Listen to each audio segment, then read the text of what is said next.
So you've booked your first driving lesson and you're unsure how it's going to go. Let's have a look at what's going to happen. When you made the call for the lesson booking, your instructor would have agreed with you a convenient time and a convenient place to actually pick you up. It's normally from your home address, but other places can be arranged. Make sure that you get a good night's sleep before the lesson and you don't go drinking any alcohol, and if there's any medication you're on, make sure that it doesn't make you drowsy or impaired. When your instructor turns up, chances are he's going to drive away from your property.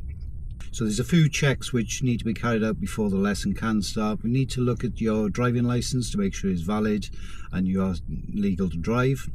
We also need to check your eyesight. So we ask you to read a number plate from 20 meters. You need to check if your driving instructor is a legitimate driving instructor. So there's two different types of badges which you should be looking for, which will be fixed in the windscreen of the driving instructor car. If it's a pink badge with a triangle on it, then your instructor is a trainee license, and it just means that they're undergoing training before they become fully qualified.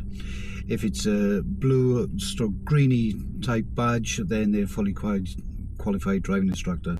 Now the chances are they're going to be asking you what experience you've got. If you've got no experience at all, your driving instructor will be driving away from your property to take you to a nice quiet area. If you do have any experience and you're showing confidence, then the driving instructor may allow you to drive away from your property.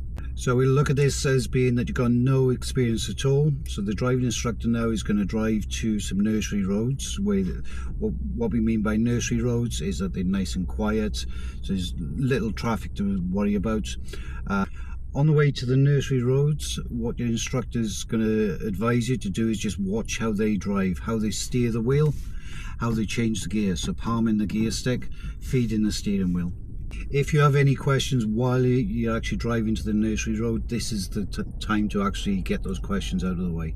So now we're at the nursery area. You're going to swap seats with your driving instructor and they're going to talk about how to set the car up ready to drive. So setting the car up ready to drive is putting the seat in the correct position so you're nice and comfortable. You can reach the pedals okay, you're not stretching. You can reach the steering wheel, you're not stretching, and you're able to move your hands around the wheel, and the gears and all the controls are all in a good position for you. Then they'll move on to setting up the mirrors on the car. So what you'll do is adjust the side mirrors and then you'll adjust the rear view mirror. They might do it in different order, but you will have to set up all three mirrors for your seating position. So now the car's set up ready to go, what your instructor is going to do now is explain how to actually start the engine up and how to set the car up ready to go. When your instructor is happy that you can set the car up correctly to move away, the chances are that what they'll do is they'll do the observations for you first, just to make sure that you're concentrating on getting the car moving safely. After you've done this 2 or 3 times, if there's enough time in the lesson, then they'll move on to you doing the observations around the vehicle. So that's how your first lesson goes. If you've got any questions, drop them in the comments and I'll be sure to get back to you on them.